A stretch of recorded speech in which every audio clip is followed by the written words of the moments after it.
You're listening to the Generational Wealth Through Commercial Real Estate podcast. Your host, Will Smith, is a former NFL player that found his passion in commercial real estate.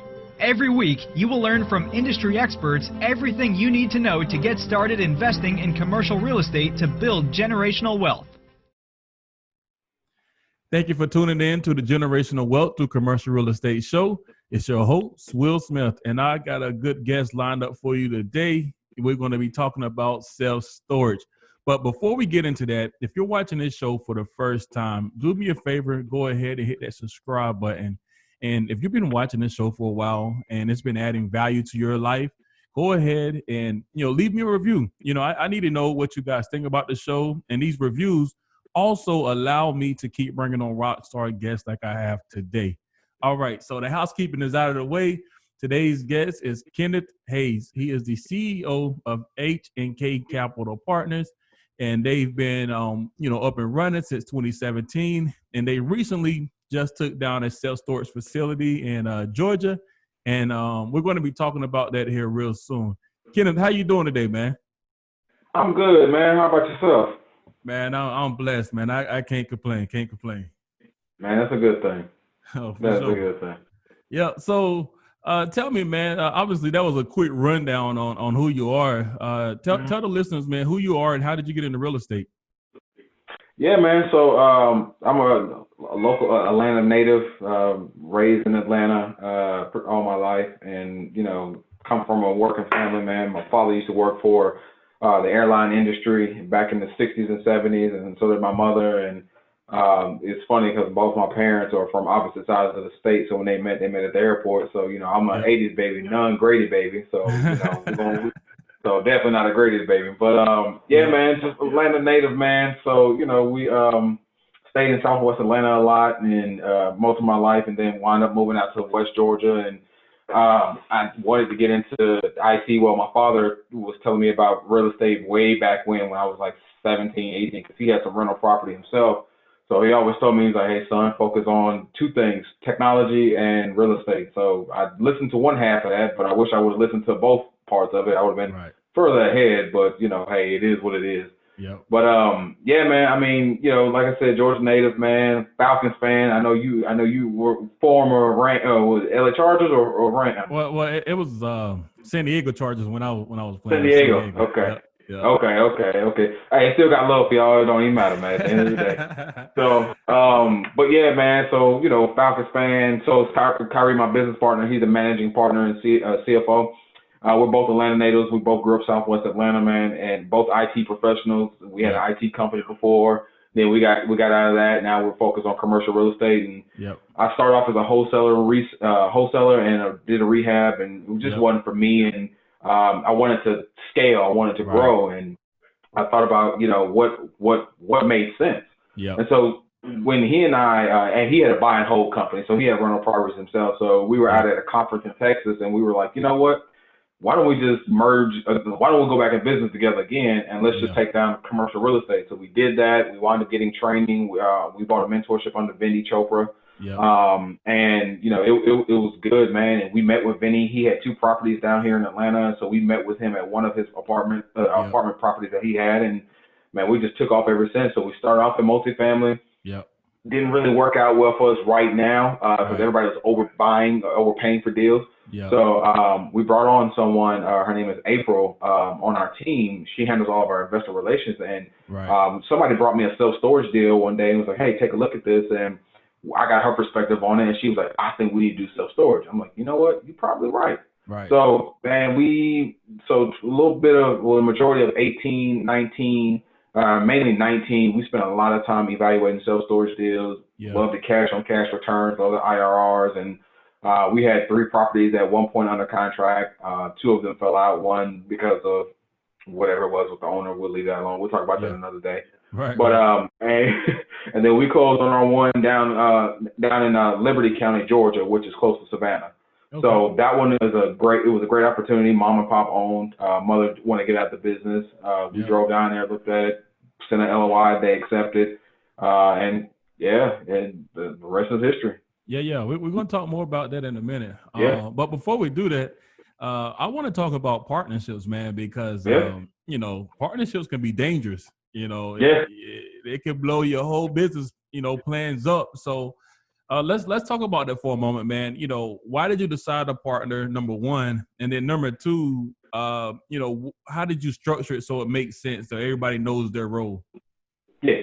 So for us, again, with me and Kay, we go way back anyway. So we go back from 2010, 2011. So we had other two business partners in the IT company that we had, and it was just a great rapport. Everybody worked well together.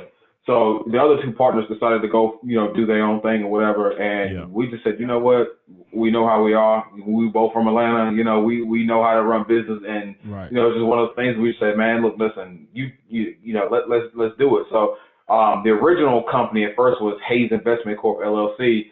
And after he and I merged together, we called it H&K Capital. So he owns half and I own half of the company. So, you know, for me, my job, you know, I do things like this when he's not busy or looking at other deals or in other meetings. I go talk to brokers. I go talk to other owners of facilities and property and that sort of thing. And he's the underwriting guy. He does the numbers. He negotiates with the banks. You know, and he does day-to-day. He oversees the day-to-day operations with our asset manager and that sort of thing. And, you know, we both evaluate the deals together if it's a go, no go. And, you know, I stay in touch with our investors and that sort of thing. And we figure, hey, this works. He always wants to put me in the spotlight. He said, man, you the one with the suits, man. You remind me of Black Tony Stark. I'm like, oh, shit. Okay, here we go. So, so anytime you see me in a public sighting or I'm out and about, man, I'm always in a suit for some reason. But today I was like, I ain't doing it. It's cool. Right, Right, for sure. All right, good deal. Well, now that's very important, man, because you know, like I said, you know, partnerships can go one or two ways. They can go great, or it can be terrible and cause, you know, a lot of nightmares. But it sounds like you guys, you know exactly what your superpower is. You know what you're really good at and what you can excel at, and what your weaknesses are. So, you know, for the listeners, you know, always try to partner with someone that, you know, complements your weaknesses. You know, find somebody that can help you where you're not that strong at. And, you know, if you can get enough people around you doing those type of things, then, you know, you could build a rock star team. So very important. All right, man. So, you know, tell me, why did you know, obviously you said somebody brought you a self-storage deal, but, you know, obviously you could have went a lot of different ways. You could have went, you know, mobile home parks. You could have went assisted living facilities, hotels. You could have went a lot of different directions, but for whatever reason, you chose self-storage. So tell the listeners, what do you love about self-storage that's making you just, you know, be all over it right now? Well, I think from a revenue perspective, you know, it cash flows just as well as multifamily. When you look at the business model between the two, they're very similar, except for self-storage, it's not overhead intensive, right? And they say the rule of thumb typically with self-storage, we may utilize about 30 to 32% of our gross revenue to run the business. You know what I mean? So, you know, for us, it's ease of management. And with us having our technology background, you know, we've automated 95% of the business for the most part. So, you know, there's still some things that we're adding to the automation side and really go 100% automated, but we're still hands-on with the business because that's one thing some owners in this business, they tend to go 100% automation and never touch it, which is good and nothing wrong with that. But sometimes you still got to go out there and touch the assets, still go out there and oversee and that sort of thing. Now, well, hold on. Let me pause you there for a second. You know, speak on automation because some people listening to this don't, you know what you mean. And I want to know what you mean. When you say automation, does that mean you don't go to the facility as far as, you know, opening up the gates and giving them the keys and all that? Like, what do you mean when you automate a facility? Yeah, so essentially how we have our property. So we have cameras, we have wireless access, and we have smart locks, right? So, you know, let's say, and a website, which is really big in that town. So, you know, when folks come in and, you know, they drive past our facility, they see our sign, and the website. So they'll either call into our customer service number or go on the website, book a unit.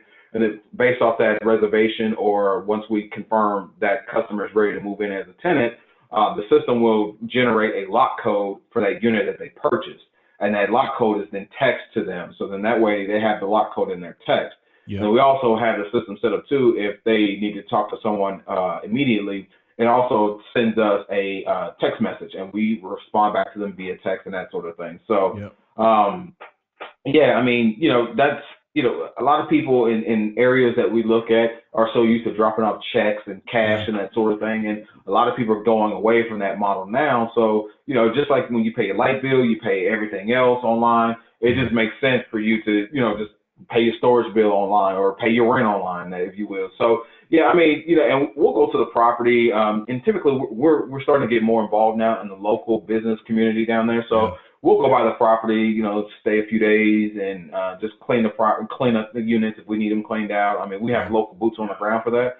But, we go around and inspect the property, spend time at the property when we're not in business meetings. And, yeah, I mean, but the most of the part, man, whenever we're out looking at other deals, we're running the business off our laptops. So, no, that's cool, man. That's real cool. So, man, talk about how you're finding your deals right now. How does somebody, if they say, all right, man, I want to get into self-storage, how do you go about finding a deal that makes sense? So for us, we've had luck with brokers. It seemed well. They send us opportunities because they're beating the streets every day. There's been a couple of wholesalers that we've talked to that have sent us some things, but again, with the wholesale fees and everything else, we try to negotiate and try to make it profitable for everybody. And kind of piggyback what you were saying earlier before, for folks who may be wholesaling these opportunities, we may bring them in as an opportunity for them to become a GP on the deal, right? Just so that way they can get experience, and if they decide they want to go into the buy and hold model, they can leverage the partnership that they have with us at H&K Capital and be able to grow their own portfolio. So, we've had those conversations with other wholesalers, and, some of the deals some of them didn't make sense and some of them made sense, but then at the same time, the seller wanted, faster closing times. And we're just not in that position where we've got to do our thorough due diligence. We have to make sure everything lines up with the banking and everything else. So, but yeah, man, mainly we've had success with brokers, and talking to other owners. Got you. And now, if you could remember back, man, what's been the biggest challenge, or what was the biggest challenge when you first said, okay, let's go self-storage? What was the biggest challenge to get your first deal done? Man, that's a good one, man. You know what? It was honestly finding deals in our backyard. That was the biggest thing. There was a couple of opportunities that we were looking at, and with us, getting the financing and everything wasn't a challenge.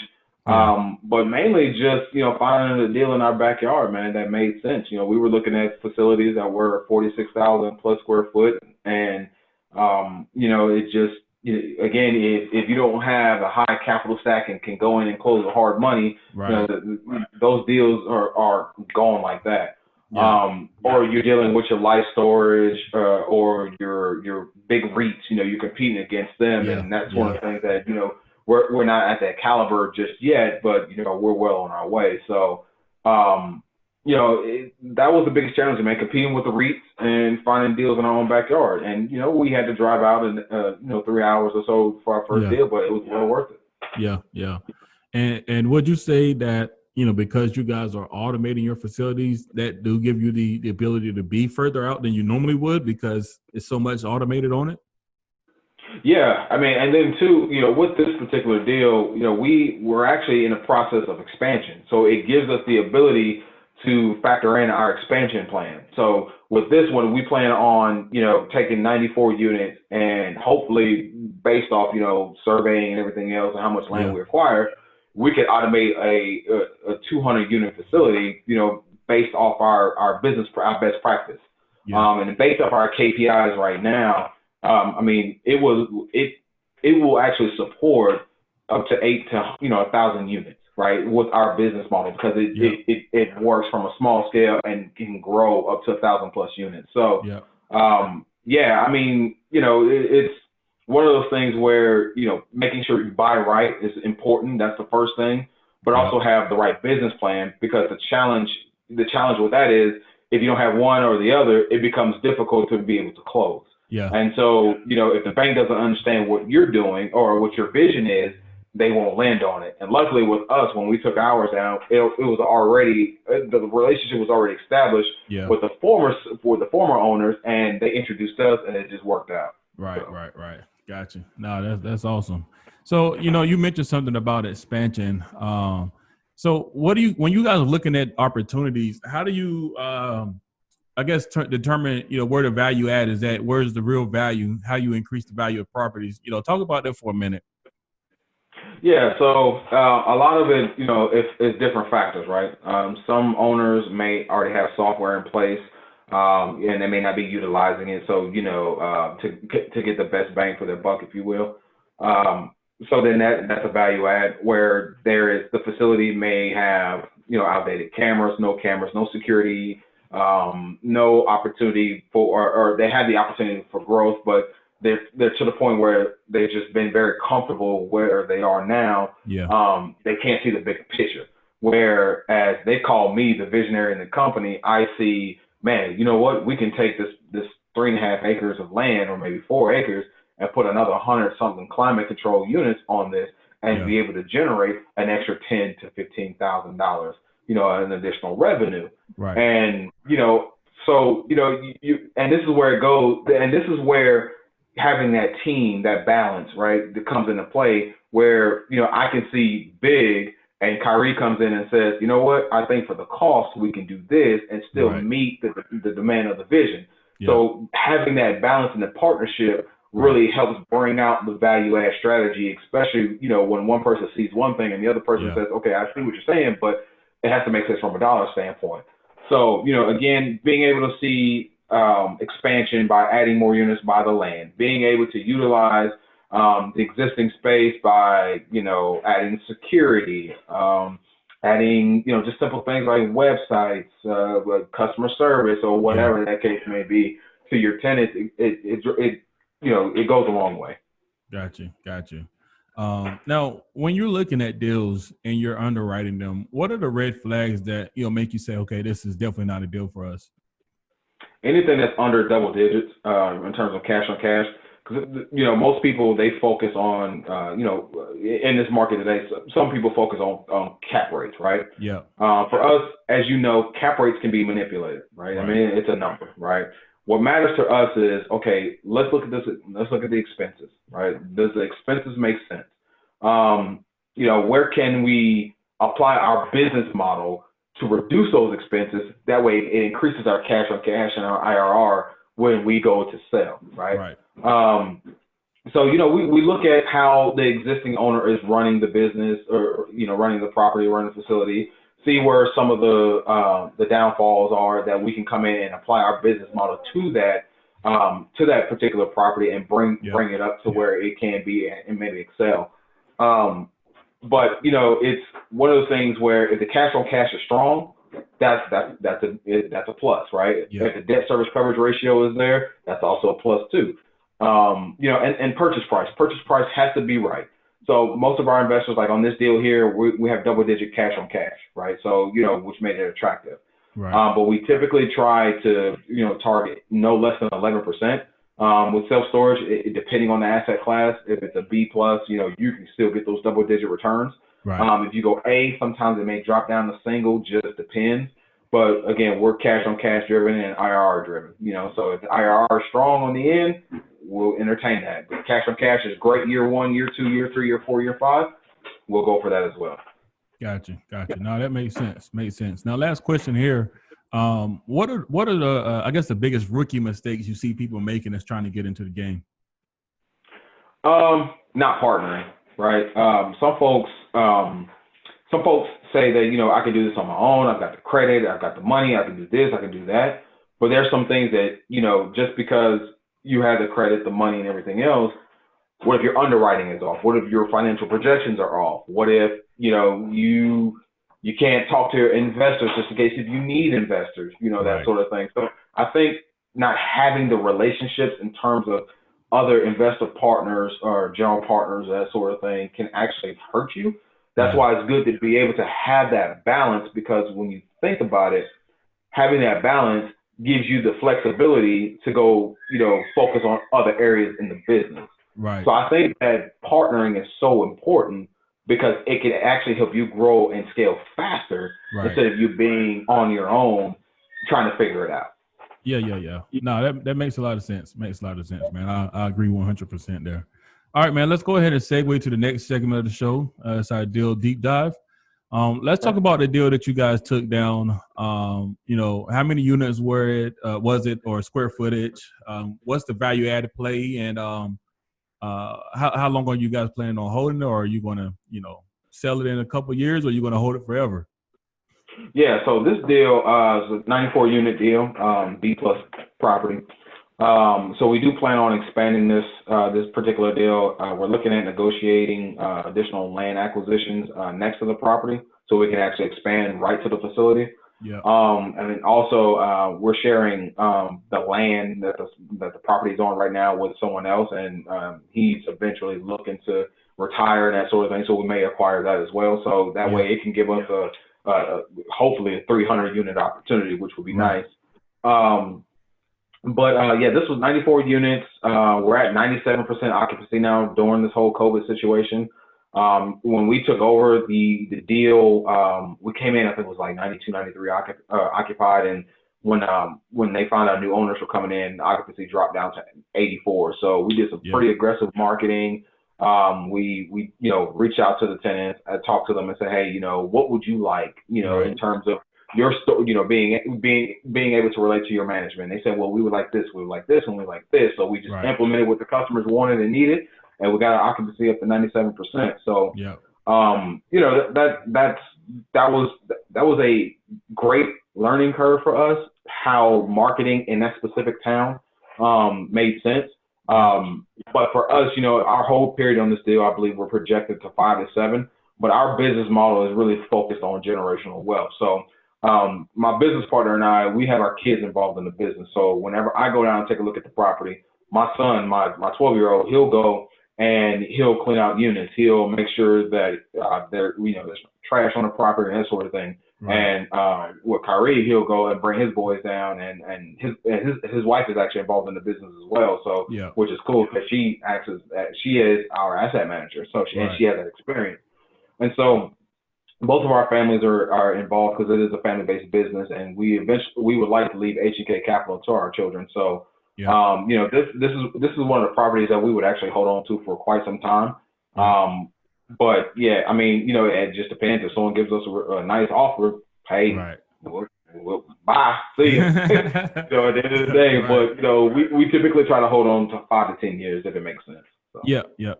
I got you. So, if you guys are planning to hold long term, do you refinance your investors out at some point, or how does that work?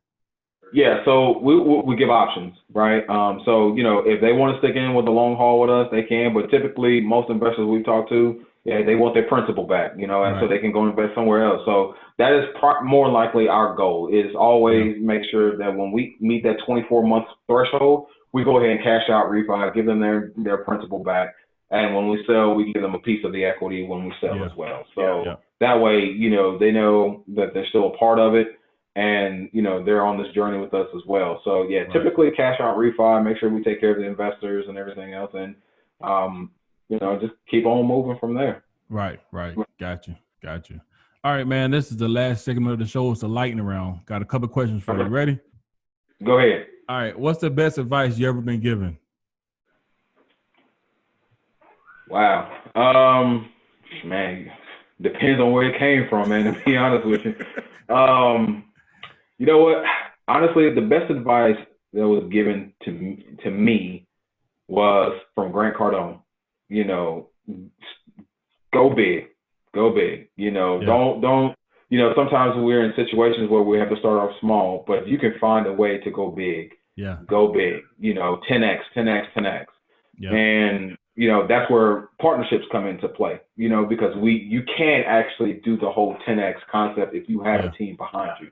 Yeah. So, 94 units, 10x that, we're talking about 200 something units, 10x that. Now we're talking about 600 units or whatever. So, economies of scale, as they say, but, overall, You know, we're trying to 10x everything, man. Right. We buy a couple more. We want to do portfolios and then go from there and teach people how to do this. Right. And then the second advice I got from my mother. My mom used to tell me all the time. She was like, you know, if you're in a position where you can teach somebody something, just do it for free. Right. And you know, because we've been blessed, man. I mean, God's been good to us, man. He's provided for us, and you know, at the end of the day, our faith and our trust is in Him. Yeah. And you know, that's why we've been very successful where we are today with H&K Capital, because that's what we believe. Right. And you know, I want to find someone, you know, 16, 17, 18 years old that's trying to figure out, hey, I want to start a business, because with this new generation, they want their own business. Right. So you know, let's teach them how to go fish and then let them catch the entire nest full of fish. You know, I'd rather take them under my wing. This is how you talk to a broker. This is how you underwrite. This is how you find your deals. This is how you source your finance. This is how you do this. Help them set up their LLCs. Help them get established. Help them get ready to go, and let them be on a couple of deals with us, man, at no charge to them. But the price is, you know, our reward is you got the deal done. Now you know how to build generational wealth. Yeah. So that's really, those are two pieces of advice that was given to me in my life. And, you know, I, ever since then, man, keep God first, my wife, my family, and my purpose, man, at the end of the day. Absolutely, man. That's awesome. All right. What's the best book you've ever read? The 4-Day Work Week, or the 4-Hour Work Week, rather. Yep. That book, if you ever wanted to know what an entrepreneur life was, that is the perfect book to start. Yeah. When I started in the beginning, I started the IT company, and then I brought on to the partners. That book motivated me. When my dad passed away in 2012, I was like, man, I've gotta figure something, because it's just my mom left now, you know. Right. So, you know, I want to have a balance to where I could spend time with my mom and everything else, and you know, with my nieces and my sister, you know, and that sort of thing. And when I read that book, man, it just lit me on fire. I'm like, this is what I need. This is what I need to do. And ever since then, man, that's kind of been my go-to book, man. Just remember why you're doing this. Yeah. So you can so you have that flexibility to grow and scale and teach other people how to do this as well. So that book, by hands down, is out of my top four. Well, the Bible's first, but that's my number 2 favorite book. Is the 4-Hour Work Week. So no, that's definitely a great book. What are some rituals that you've created that's making you a better investor or person in general? You know, before I do anything, man, you know, I give my time to God first. You know, that was the most important thing. Study and spend time with Him. And then after that, you know, my daughter, she's 6 months old now. So, you know, when she wake up, everybody up. So, you know, so being a wife, you know, we ask each other how we doing, good morning, how'd you sleep, and that sort of thing. So make sure we build that short period of intimacy that we have before our day gets consumed with our daughter. And, you know, family after, you know, my study and my meditation time with the Creator. And then after that, man, that's just hitting the ground running. What makes me as a better investor, it's you know, partnerships, relationships, and really understanding what's going on in the market, being more strategic more than anything. Not just jumping on an opportunity that may have cash on cash high, but the market is horrible, you know, or, you know, being able to, you know, make better choices versus, you know, emotional choices, right? Just because the deal's in a great area and it's overpriced, we're not going to jump on it because, you know, it's in a great location, it's overpriced. We're not doing it to us or mainly to our investor partners. So, I mean, you know, being a lot wiser on decisions when it comes to business and, you know, investment strategies and that sort of thing in self-storage business, and even in multifamily. You know, there's opportunities with multifamily we've seen, and just, you know, we're not ready for multifamily right now. Now, who's to say if a deal comes through tomorrow and that thing is sweet, then we may shift over to multifamily, but self-storage is keeping our lights on. So, you know what, we can't complain. Right. Okay, good deal. Now, as far as your business goes, what is the one thing you're focusing on right now to help you improve your business? So this is going to be a 2-part answer. So part one of this answer would be to eventually expand and grow our team, right? So we can have underwriting analysts, more investor relations people, for us to be able to create opportunities for people to work and enjoy the benefits of real estate. Yeah. So that's one. The second would be really to scale and grow, right? By taking down more property, right? So we want to be pretty aggressive. Like I said, like I told you earlier, we're looking at 4 of the opportunities right now, and out of those 4, hopefully 2 we can submit an LOI on and go into contract for. But 2021, I'd like to take down at least 3 or 4 portfolios if we can. So this scale and grow concept is what we're really trying to turn into reality now. Yeah. So that's why we're so adamant about closing 2020 strong Right. and hitting 2021 harder. Right. Regardless of what happens with COVID, regardless of what's going on with the elections and all this other stuff, that ain't gonna stop us. So we still gonna scale and grow, and we still gonna make sure that our investors are taken care of. Yep. No, that's awesome. If you can give your younger self one tip in regards to investing, what would it be? And get into real estate, commercial real estate. Go there first before you do anything. Learn the numbers, learn how to partner. Go see if you can work for someone for free that's doing this business. So that way you can learn. If I would have gotten into commercial real estate investing at the age of 18 and 19, like I told you, man, I probably would have been some type of developer now, that sort of thing. But everything happens for a reason. Yeah. But I tell my younger self, hey, listen, you like technology, you like IT, that's great. Get into commercial real estate and buy you an IT company, and then figure it out from there. And learn business acquisitions a lot easier and better. So just like most of the successful multimillionaires, millionaires, billionaires, real estate has always been their core.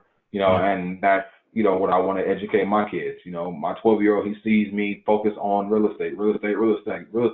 Now he was telling me earlier, he's like, hey, I want to shadow you today. I'm like, no, you need to focus on school, get out of school. Then you can shadow, and then I can teach you the business. And I mean, he's a smart kid, man. He saw me underwrite a deal or two, and he was like, "Whoa," and it blew his mind at the age of 11. So that is the end goal. Yeah, gotcha. Funny question for you, man. What's the worst job you ever had? Oh man, the worst job I ever had. You know what? I think the worst job I ever had was UPS. I worked at UPS. So at the time I was going to a local community college. I was focusing on my degree. Yeah. And I was actually working 2 jobs at the time. So I was working at Target and UPS because my dad was like, hey, you under my house, you want this stuff, you got to get it yourself. So, some of y'all out there that's got the old school data, you understand what I'm talking about. But, and so, getting up at like 12 a.m. going to UPS. And then, once I'm done with UPS, running to Target, at 3 o'clock in the morning, and then going to school. So I think UPS was the absolute worst job I ever had, but it taught me work ethic. Right. It really did. Right. So everybody who's worked at UPS can understand what I'm saying. That's a back-breaking, exhausting job you'll ever have, but they will teach you how to work. Yeah. Good deal, man. I mean, you can always learn something from your experiences. So that's good. It taught you hard work, man. All right, last question for you, man. You just received $1 million tax-free from your rich uncle. What are you doing with it? Oh man, you already know. First, I'm gonna give. That's the most important thing. That a tenth of that is gonna be given. Right. Second, that's going straight to real estate. So at the end of the day, it's all about passive income, cash flow, and freedom. Right. And then leverage that, and off that $1 million, I done taught 10 to 1,000 people how to do the same thing. Yep. So, giving back financially, giving back educational-wise, experience-wise, and just buying more property at the end of the day. Yeah. So. Absolutely. Well, look, man, we're at the end of the show here. Tell my listeners, how can they get in touch with you? Man, hey, if y'all want to get in touch with me, check us out on Instagram at H&K Capital, CREI. You can look us up on LinkedIn, H&K Capital Partners LLC. You can shoot me an email at K, the letter K, last name Hayes, at hkcapital.net. And yeah, we want to set up a call and talk. We can do that. And yeah, let's connect. Let's invest. Let's partner. Sounds good, man. I appreciate you coming on the show today. Appreciate you, man, for having me. Thank you, sir. Yep.